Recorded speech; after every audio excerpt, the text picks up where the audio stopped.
22 here on the Morning Extra. June, if you didn't know this, is National Cancer Survivors Month. So kudos to all you who have beat it. A time to honor the more than 18 million survivors all across the U.S. Joining me today from UC Cancer Center, Dr. Melissa Erickson, and talking about all the ways you can support patients and survivors at really every stage of their journey. So tell me about this. You said that you got into cancer research because your father had cancer? Yeah, my dad was diagnosed with metastatic esophageal cancer, and it changed what I wanted to do, and that's how I discovered this field of cancer survivorship. Were you in med school at the time? No, I was a general family medicine physician doing primary care, and so learned that there were ways for primary care docs to help these patients.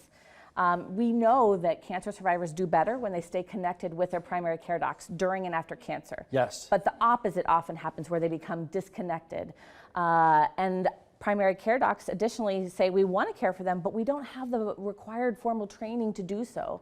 So at UC Health, we're working to change that, where we're creating a dedicated fellowship for oncology, primary care, and survivorship. It's a one-year training program for primary care docs, so they feel comfortable caring for cancer survivors. That's really cool, because I'm sure you've gotten used to your primary care physician. You trust them.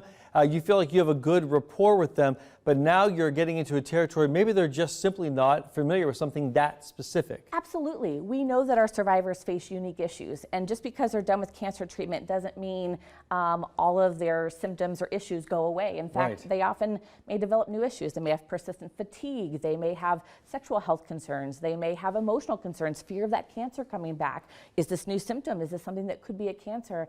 And so we're really working to kind of address those issues while we channel things like keeping them healthy, managing their blood pressure, their diabetes, making sure they're up to date on all their needed vaccines, focusing on things like diet and exercise to keep them healthy. I would imagine for a lot of patients, and I've witnessed this with so many family members, that there's like a trickle, like a snowball effect. Basically, okay, you've gotten this one thing, you've beaten it, but then it leaves so many other lingering things, and other health issues all need to be addressed for you to remain a survivor, right? That's right. I mean, cancer changes you. There are some things for the better, right?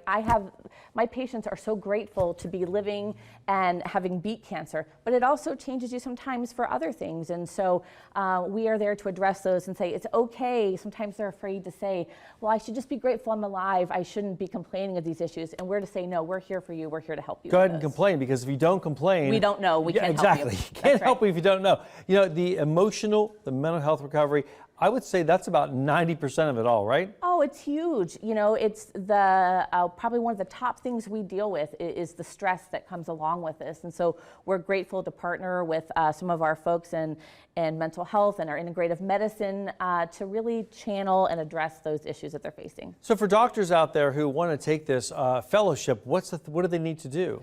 Well, we are launching this fellowship. Applications are now open. Our first fellow will start a year from now, July of 2026. So they can go to our website and seek out the application to apply. Is it just one person then? Is this like the Hunger Games for the oncology? We have for one the fellowship? Position, yes. Oh my gosh. So wow, so they have just a little bit of time. So hopefully somebody will take advantage of it, because it's great that you guys have that. I'm sure there are doctors right now watching saying, I absolutely would get onto that. 100%. Okay, so what do we need to know here for this month in terms of cancer, just being aware and helping people? If you know someone in your family struggling, they should go talk with their doctor. Absolutely.